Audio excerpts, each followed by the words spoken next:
The armed forces of the Russian Federation continue the special military operation. In the Kupiansk direction, the enemy, with the forces of a battalion tactical group and a company of foreign mercenaries, totaling up to 500 people, launched 5 consecutive attacks on the positions of Russian troops on a narrow front in the direction of the settlement of Kuzemovka in Lugansk People's Republic. All the enemy attacks have been repelled. The enemy was driven back to the initial positions by Russian troops, artillery fire, army and ground attack aviation, heavy flamethrower systems. More than 160 militants, 5 tanks, 9 armored fighting vehicles and 10 pickup trucks have been neutralized.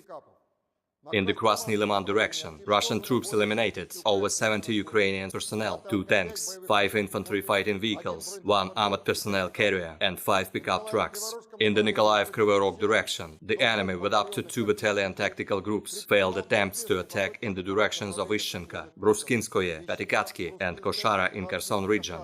The defeat resulted in destroying up to 125 Ukrainian servicemen, 7 armored fighting vehicles and 13 motor vehicles.